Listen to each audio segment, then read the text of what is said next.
saya Desi Fitrianti, kelas 2D, Prodi Pendidikan Guru Sekolah Dasar, Fakultas Keguruan dan Ilmu Pendidikan, Universitas Muhammadiyah Sumatera Utara. Di sini saya akan menjelaskan tentang pop-up book yang saya kerjakan. Oke, saya akan menjelaskannya satu persatu. Yang pertama, akar. Akar adalah bagian tumbuhan yang tertanam di dalam tanah. Bagian akar terdiri atas rambut akar atau bulu akar dan tundung akar. Ciri-ciri akar. Yang pertama, bagian tumbuhan yang terletak di dalam tanah. Yang kedua, memiliki pertumbuhan yang mengarah ke inti bumi. Yang ketiga, tidak memiliki ruas sisi daun, tidak berbuku-buku. Yang keempat, biasanya berwarna putih atau kekuningan. Yang kelima, berbentuk lancip ke bagian ujung. Jenis-jenis akar. Akar terbagi menjadi 6, yaitu yang pertama, akar serabut. Akar serabut lebih banyak dimiliki tumbuhan jenis monokotil seperti tumbuhan tebu, padi, jagung, dan lainnya. Yang kedua, akar tunggang. Akar tunggang pada umumnya terdapat pada tumbuhan jenis dikotil seperti pada tumbuhan jeruk. Yang ketiga, akar nafas. Akar nafas tumbuh dari bagian bawah tanah atau batang tumbuhan, berada sebagian muncul di atas permukaan, berfungsi untuk tempat masuknya udara untuk bernapas pada tumbuhan. Yang keempat, akar hisap. Akar ini biasanya dimiliki oleh tumbuhan jenis parasit yang menumpang hidup pada tumbuhan lain. Yang kelima, akar lekat. Akar lekat biasanya tumbuh di sepanjang batang tumbuhan, berfungsi untuk memanjat atau menempel pada benda lain seperti tumbuhan sirih.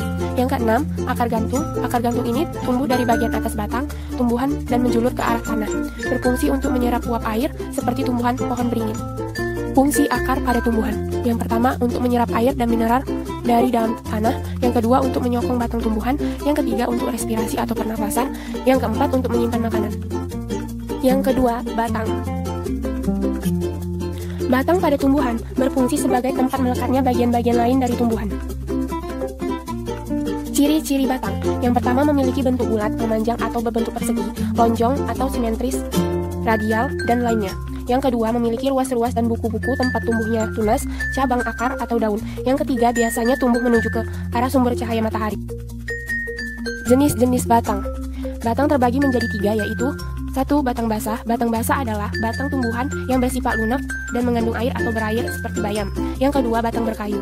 Batang berkayu adalah batang tumbuhan yang mengandung kambium seperti pohon rambutan, jambu, mangga, dan lainnya. Yang ketiga, batang rumput. Batang rumput tidak memiliki kambium, kayu, dan tumbuhan pendek.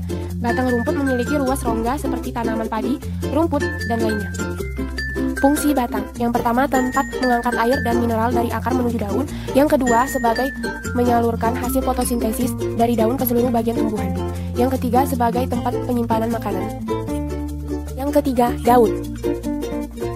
Daun merupakan salah satu bagian dari tumbuhan yang sangat penting, dengan beraneka ragam bentuk, ukuran, tebal, dan warna. Daun yang berwarna hijau memiliki kandungan zat klorofil. Jenis-jenis daun. Daun terbagi menjadi 4, yaitu yang pertama, melengkung. Daun dengan bentuk tulang melengkung biasanya terdapat pada tanaman eceng gondok.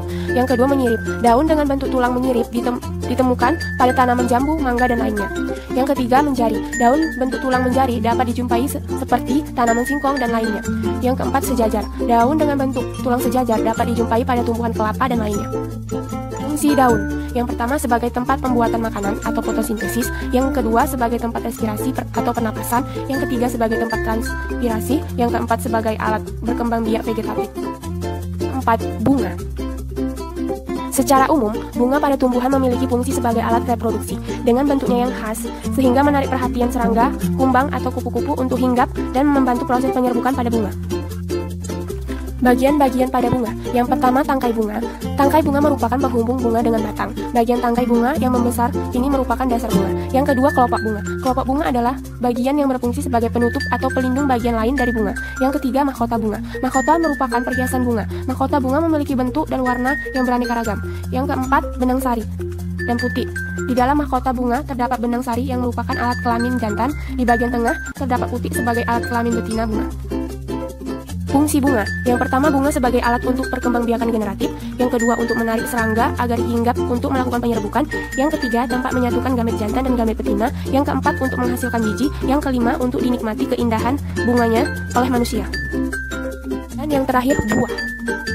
Buah merupakan hasil selanjutnya dari proses penyerbukan pada bunga. Buah memiliki berbagai macam bentuk, warna, dan aroma yang berbeda-beda.